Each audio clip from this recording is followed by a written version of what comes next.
Eu saúdo os irmãos com a paz do Senhor Jesus.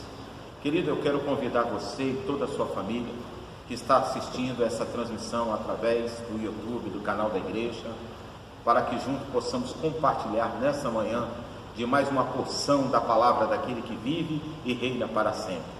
Querido, durante esse trimestre nós estamos estudando a revista, a qual tem o título Ser um Verdadeiro Cristão. E a lição a qual nós vamos abordar nesta manhã é a lição de número 7, que tem como título Grandes Lutas e Maiores Vitórias. Eu convido você a curvar a sua cabeça nesse momento, para que nós possamos interceder ao Deus Todo-Poderoso, para que venha falar comigo e com você nessa manhã.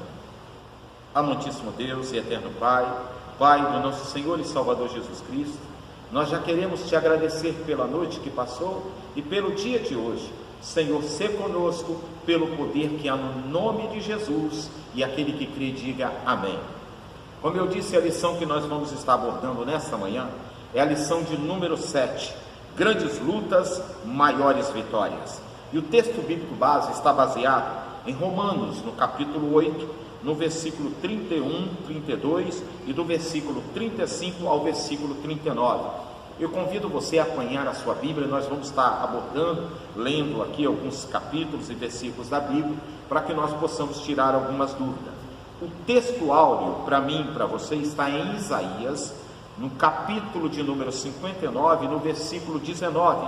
Diz assim o texto áureo: Então temerão o Senhor, então temerão o nome do Senhor, desde o poente, e a sua glória desde o nascente do sol. Vindo o inimigo como uma corrente de água, o Espírito do Senhor alvorará contra ele a sua bandeira. O objetivo nesta manhã, desta lição, é entender que Deus consente que seus filhos sofram adversidades, sentir-se mais firme na fé durante os momentos de luta, confiar na provisão de Deus para alcançar a vitória. Comentários e palavra introdutória diz assim: a presente lição ressalta o cuidado de Deus para com o seu povo e o motivo pelo qual passamos por adversidade. A vitória não vem apenas pelos nossos esforços, nem também, não só pelos nossos esforços, nem no tempo que desejamos, e muitas vezes não chega da maneira que nós esperamos. O importante, no entanto, é confiar, é depositar a nossa confiança totalmente no nosso Senhor Jesus Cristo. Querido, se eu perguntar a algum dos irmãos, quem nunca passou por luta? Quem nunca passou por dificuldade? É um instrumento que é usado pelo próprio Deus para que nós venhamos se aproximar dele. Não importa se você é servo de Deus, se você não é servo de Deus, a adversidade vem para todos. Mas a certeza que nós temos é que no meio de toda a adversidade existe um Deus que cuida da minha vida e cuida da sua vida. O tópico número 1 está dizendo mesmo assim: Deus está no controle de todas as coisas, nada acontece em oculto para Deus. Isso me chamou muita atenção, porque Deus está vendo tudo o que está acontecendo. Ninguém possui condições de fugir de sua presença, de esconder-se dele. Vamos ler o Salmo de número 139, você pode apanhar sua Bíblia aí, 139, Salmo capítulo 139, no versículo de número 1, nós vamos ler somente até o 4, diz assim o Salmo 139, do versículo 1 até o versículo 4, Senhor, Tu me sondas e me conheces, Tu conheces o meu assentar e o meu levantar, de longe entende o meu pensamento, cercas o meu andar e o meu deitar, e conhece todos os meus caminhos, sem que haja uma palavra na minha língua. Eis que o Senhor tudo conhece. Então aqui já está bem resumido que Deus conhece a nossa luta e conhece as nossas aflições. Antes que nós viemos falar qualquer coisa, Deus já nos conhece. Aleluia! O Senhor não está indiferente às situações da vida humana. Ele consente que as coisas aconteçam, porque tem propósito para todas as coisas, sempre segundo o seu querer. Vamos ler Isaías, no capítulo 45, no versículo 5 até o versículo 7, para que nós possamos entender isso. Profeta Isaías, Glória a Deus. Profeta Isaías 45. Glória a Deus, aleluia.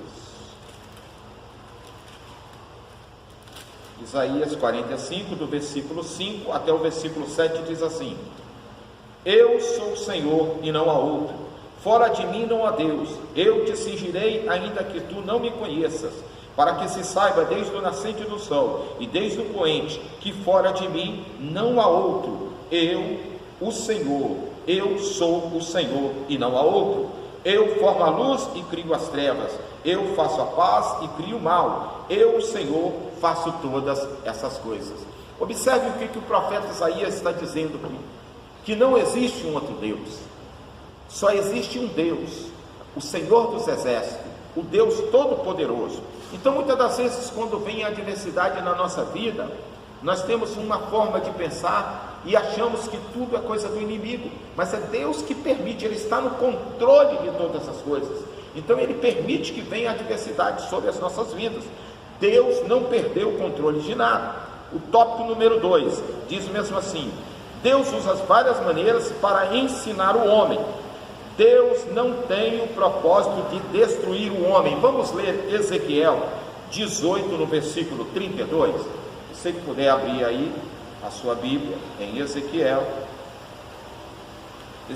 capítulo 18, num versículo de número 32, diz assim: Porque não tomo prazer na morte?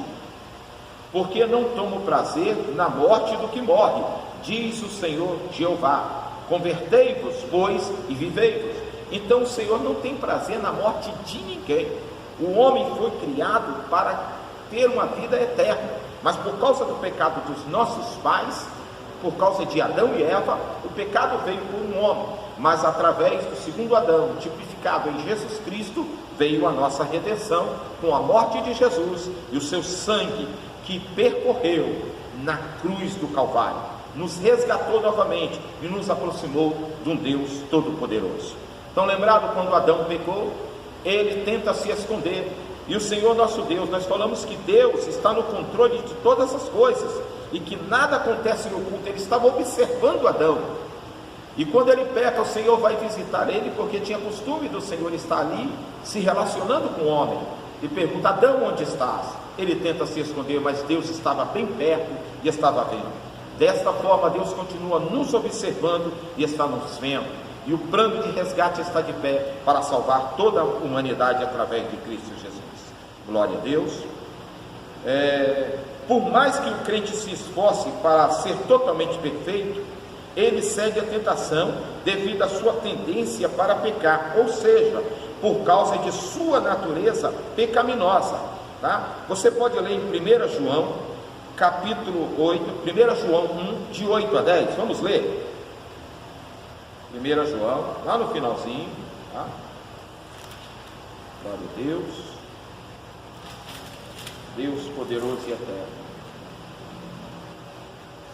1 João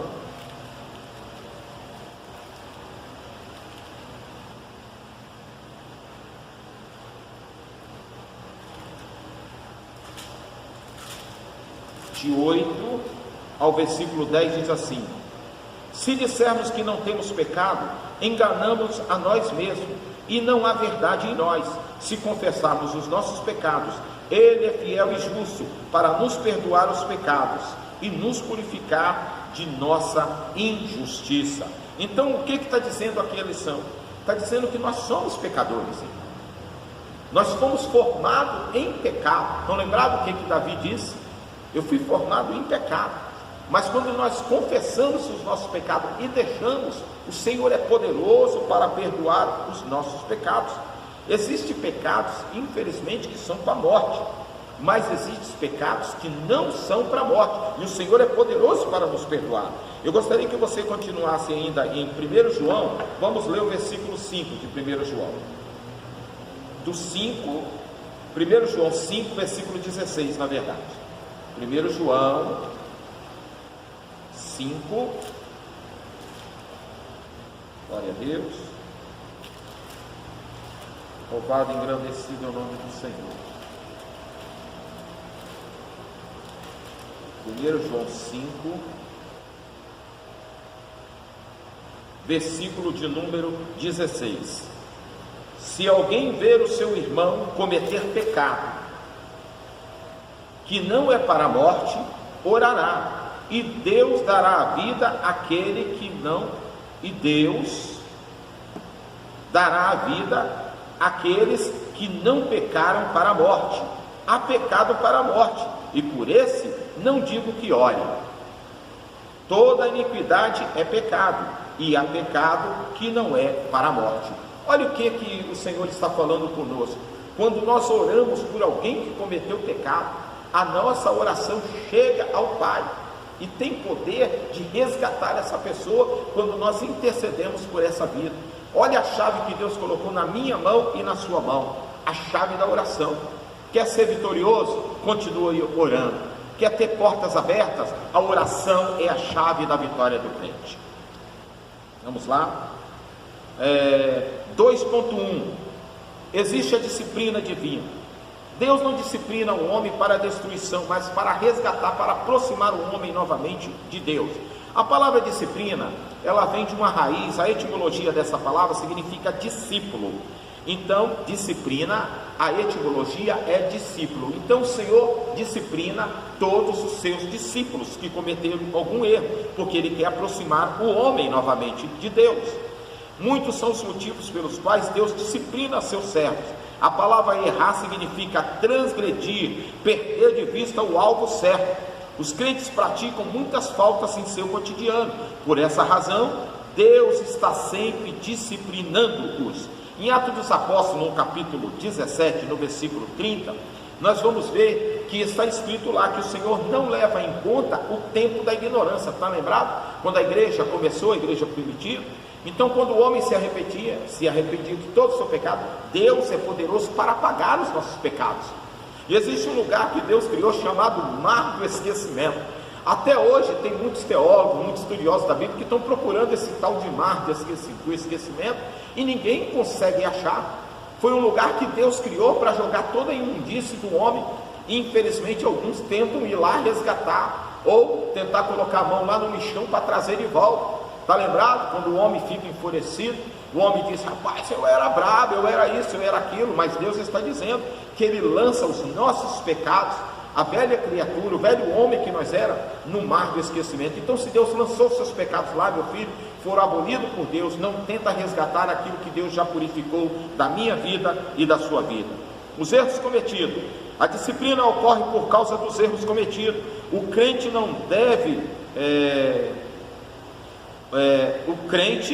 não deve desprezar a correção do Senhor, nem pensar que está sendo injustiçado. Tem gente que acha que cometeu uma falha. Isso acontece dentro de todas as igrejas. Eu não deveria ser disciplinado. Mas a melhor coisa é quando você confessa o seu pecado, você passa a sua disciplina e Deus te dá a sua vitória para a honra e glória do Senhor Jesus. No passado as perseguições aconteciam. Eu quero citar aqui até um pastor de uma igreja chamada Esmirna, no começo do século. E o nome desse pastor, ele era um bispo da igreja chamado Policarpio. Isso está na história da igreja. E Policarpio, na verdade, o Império Romano queria destruir todos que estavam pregando o nome de Jesus. Então disseram para ele que ele negasse o nome de Cristo, ele ficaria vivo. Ele preferiu a morte ao invés de negar o nome de Cristo. Só que no passado a igreja de Jesus Cristo sofreu terrível perseguição. Os cristãos foram provados na fé com muita severidade. Muitos deles pagaram a sua fidelidade com a própria morte, permaneceram firmes até o fim. Hoje, a perseguição aos verdadeiros cristãos, olha que a lição está falando do verdadeiro cristão, tá? Continua, isso acontece de maneira velada, por meio de preconceito, de injustiças, portas que se fecham, de oportunidades negadas, de intolerâncias, de críticas abusivas. Então Jesus sofreu afronta, foi humilhado, injustiçado, escarnecido moralmente, agredido para trazer perdão e vida para o homem. Que nós possamos ficar firmes no meio de toda essa perseguição. Eu e você vamos ser perseguidos. Por quê, pastor? Por causa do nome de Jesus. Porque existe uma marca sobre você e sobre a sua família. É a marca da promessa do sangue de Cristo. do Cordeiro de Deus que nos comprou com alto preço. Os males naturais vão vir contra a minha vida, nós estamos sujeitos a uma adversidade, a uma chuva que vem torrencial, né? Há uma enchente que pode acontecer. Isso acontece com o ímpio, isso acontece também com o cristão, mas nós temos que ter certeza que o Senhor está conosco. Eu quero citar aqui justamente sobre a vida de um homem chamado Jairo. Estão lembrados de Jairo? A sua filha estava enferma, estava quase à morte. Em Marcos, no capítulo 5, quando você puder examinar na sua casa, no versículo de número, se eu não me engano, 34, 35, você vai ver que Jairo, ele vai até Jesus. Nós conhecemos a história, vai pedir para que Jesus vá até a sua casa, impõe a mão para que a sua filha fique curada. Só que quando Jesus chega próximo da casa, vão chegar os colegas, conhecidos, pessoal de Jairo, e vão falar: não incomode mais o mestre, a sua filha está morta, ela já morreu, acabou. Mas Jesus vai dizer: Jairo, crer somente. E esta é a palavra que eu deixo para você nesta manhã. Eu não sei qual é a luta que você está passando, qual é a adversidade que você está passando, se é na área física, se é na área espiritual. Eu quero deixar essa palavra para você, a mesma palavra que Jesus deixou para Jairo, a qual a filha estava morta. Crer somente, porque essa situação vai passar. A Bíblia diz no Salmo 30, no versículo 5, a parte final diz que o choro pode durar uma noite, mas a alegria, ela vem pela manhã. Então eu quero decretar nessa manhã que a alegria vai vir na tua casa, no meio da tua família, pelo poder que há no nome de Jesus Cristo. Como alcançar a vitória? Só temos uma forma de nós alcançar a vitória, é ter certeza de que o Senhor é o seu Deus. Então nós temos que ter essa certeza. É necessário entender que existia entre o apóstolo Paulo, e aqui está falando da vida de Paulo, e o Senhor, um relacionamento especial, pessoal e familiar. O meu Deus, ele está falando o meu Deus. Ele não fala de uma pessoa distante que faz uma visita esporádica, ou que se lembra de vez em quando do amigo. A expressão usada por Paulo indica aproximação, ou seja, Deus estava perto dele em todos os momentos. Isso gera uma grande confiança. Esse é o primeiro passo para a vitória, é nós termos o nosso Deus conosco. Está em Filipenses, no capítulo 4, no versículo 19, diz assim: o meu Deus, segundo as suas riquezas, suprirá a igreja todas as vossas necessidades em glória por Cristo Jesus. Receba de Deus a sua vitória. Ele vai suprir a minha, vai suprir a nossa necessidade em Cristo Jesus. E é necessário reconhecer o poder de Deus. Eu não estou falando de um Deus limitado, eu estou falando de um Deus que é o Jeová Jiré, que significa o Senhor que provê todas as coisas na minha e na sua vida. Luta vai vir, adversidade vai vir, mas quando nós depositamos a confiança no Senhor, a vitória vem em nome de Jesus. A vitória do cristão não é pequena, a vitória é grande. A luta também vem, mas a vitória é maior ainda. Em 1 João, no capítulo 5, no versículo 4, diz assim: e esta é a vitória que vence o mundo, é a nossa fé. Tem alguém que está me vendo, assistindo nesse momento, que pode levantar a mão e dar uma glória a Deus bem grande para o Senhor e decretar: esta é a vitória que vence o mundo. Eu tenho fé em Cristo Jesus, nosso Senhor e Salvador. Esta é a lição nesta manhã, a qual Deus colocou no meu coração, para estar trazendo aqui para a igreja do Deus vivo, que nós vamos passar, igreja, aleluia, nós estamos nas últimas horas, por grandes lutas, mas também teremos maior vitória, se nós permanecermos firmes na presença do Senhor nosso Deus. Querido, o objetivo durante todo esse mês de outubro, nós estamos orando e jejuando pela nossa igreja e congregações, e principalmente pelas nossas crianças, e pela festividade que vai acontecer nesse sábado, dia 17 e dia 18, será o culto de ação de graça, de agradecimento pelos 56 anos de existência, de fundação dessa igreja, e 36 anos da CONGISP, a confraternização dos jovens da igreja do Caminho Pentecostal. Eu quero convidar você que possa estar hoje à noite aqui na igreja. É a continuação da festividade, querido. Venha hoje à noite, traga mais um com você para ouvir a palavra do nosso Deus. Eu convido você a estender as suas mãos nesse momento, direcionar para esta arca de madeira. que representa a presença do nosso Deus no meio do nosso povo. Aleluia! Pedidos foram colocados, escritos, colocados aqui dentro dessa caixa, porque nós cremos no Deus Todo-Poderoso. Muitos já receberam sua vitória, mas alguns estão aguardando uma bênção específica. O ano ainda não terminou, a promessa ainda está de pé para mim e para você. Por isso nós vamos orar confiando. Amantíssimo Deus e eterno Pai, Pai do nosso Senhor e Salvador Jesus Cristo, nós já queremos tomar posse da nossa vitória, pelo poder que é no nome de Jesus. Todos digam amém. Vamos entregar o nosso propósito pessoal. Coloque a mão no coração ou levante a sua mão para o céu, aqueles que estão jejuando. Pai, aqui está a tua igreja. Nós queremos te apresentar essa pequena oferta de amor diante do Deus Todo-Poderoso. Senhor, receba nas suas narinas com um cheiro suave nesta manhã. Seca a tua igreja pelo poder que há no nome de Jesus. Vão na força do Senhor. Que o grande amor de Deus, a graça do nosso Senhor e Salvador Jesus Cristo e as consolações do Espírito Santo estejam com todos que aguardam a breve volta de Jesus. E quem crê, diga amém.